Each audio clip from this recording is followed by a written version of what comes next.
कि आपने मशवरा नहीं किया, हमसे पूछा नहीं। अरे आप, ये मेरे घर की बात है, ये मैं क्या अपने साथ के लिए ला रहा हूं? सिर्फ मुझे और फारूक अब्दुल्ला साहब को स्टेट में रहना है, बाकी यूपी में रहेंगे। हमने ना प्रोग्राम बनाया जंतर मंतर जाने का। हमने चाहा कि ये अकेला स्टेटहुड का मामला सिर्फ हमारा नहीं है, ये पूरे जम्मू कश्मीर का है। ये उतना ही उन लोगों के लिए है जो सियासी पार्टियों के साथ ताल्लुक रखते हैं और उन लोगों के लिए जो सियासी पार्टियों के साथ ताल्लुक नहीं रखते। इसलिए हमने ये तय किया कि वो लोग या वो पार्टियां जो अभी असेंबली में मौजूद हैं या कभी एक वक्त में असेंबली में कभी मौजूद थे भी, हमने उन सब से कहा कि मेहरबानी करके हमारे इस एहतजाज में शामिल होइए। नहीं तो बताइए क्या जरूरत थी गुलाम नबी आजाद साहब को बुलाने की? वो असेंबली में नहीं है। क्या जरूरत थी अल्ताफ बुखारी साहब को या हकीम यासीन साहब को या पैंथर पार्टी वालों को? लेकिन हमने कहा कि आप, ये लड़ाई ये अकेले हमारी लड़ाई नहीं है, ये स्टेटहुड सिर्फ हमारा नहीं है, ये रियासत सबका होगा। अब मैं एक बार फिर यहाँ उन तमाम लीडरों को महत्वपूर्ण गुजारिश करना चाहता हूं कि इलेक्शन की लड़ाई छोड़ दीजिए। अभी 3.25 साल है इलेक्शन को, जुड़ जाइए, इस प्रोग्राम में जुड़ जाइए।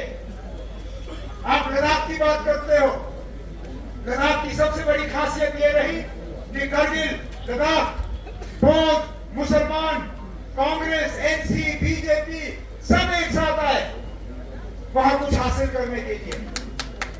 यहाँ पे ये लोग जो है किसी घर के वजह, किसी खौफ के वजह, किसी दबाव के वजह अगर हमारे इस प्रोग्राम से दूर रहना चाहते हैं तो मुझे लगता है वो जम्मू कश्मीर के आवाम के साथ एक बहुत बड़ी नाइंसाफी होगी। इसलिए मैं उनसे एक बार फिर गुजारिश करता हूं कि हमारे साथ जुड़े, 20 तारीख को आए। लेकिन मुझे इस बात का भी एहसास है कि हमारे बहुत से वर्कर इस प्रोग्राम में शामिल होना चाहते हैं लेकिन दिल्ली नहीं आ सकते। इसलिए मेरी अपनी तंजीम से आज मैं ये बात यहाँ श्रीनगर में करूंगा, कल इंशाल्लाह जम्मू में भी मेरा प्रोग्राम है, ये बात मैं जम्मू में भी करूंगा। मेरी आप सबसे गुजारिश है कि तंजीमी तौर आप जितने लोगों को शामिल कर सकते हो करिए और 20 तारीख को डिस्ट्रिक्ट हेडक्वार्टरों पे एक एहतजाज का प्रोग्राम रखिए। उस एहतजाज के प्रोग्राम में और किसी चीज का जिक्र ना करें, किसी तंजीम का जिक्र नहीं, किसी इलेक्शन का जिक्र नहीं, किसी और बात का नहीं। वहां सिर्फ एक नारा चलना चाहिए कि रियासत, जम्मू कश्मीर की रियासत का दर्जा जो है वो बहाल करो, बहाल करो, बहाल करो, बस इतना ही। इंशाल्लाह ये शुरुआत है। इस गाड़ी को है कितना आगे लेना पड़ेगा, इस एहतजाज के प्रोग्राम को कौन सा नया शक्ल हमें देने की जरूरत पड़ेगी और क्या करना पड़ेगा, ये आने वाले दिन से तय होगा जब हमें पता चलेगा कि क्या वाकई मरकजी हुकूमत हमारे साथ रियासत की वापसी के लिए बात करने के लिए तैयार है या नहीं। लेकिन आप सबसे आज इस मौके पे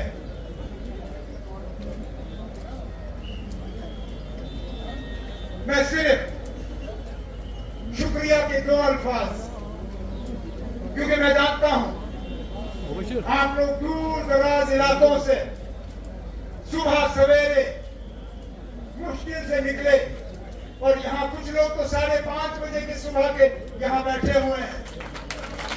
मैं एक एक वर्कर, एक एक अहदेदार, एक एक अपने साथी का दिल की गहराइयों से शुक्रिया करते हुए आपसे आखिर में एक ही गुजारिश, बैठो बैठो, एक ही गुजारिश करूंगा।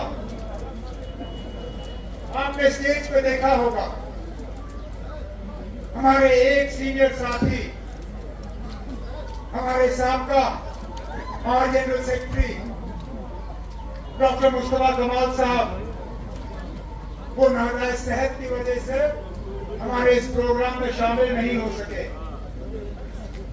अभी भी वो अस्पताल में दाखिल है, इलाज उनका चल रहा है। अल्लाह ताला से दुआ करें कि अल्लाह ताला उनको शिफा दे, सेहतियाब करें और हमारे दरमियान लंबे दौर तक रखें। लेकिन आखिर में एक बार फिर आप सबका शुक्रिया करते हुए मैं अब इस मौके पे सदर मोहतरम जनाब डॉक्टर फारूक अब्दुल्ला साहब को स्टेज पे आप सबसे खिताब होने की दावत देता हूँ। बहुत बहुत शुक्रिया और सलाम।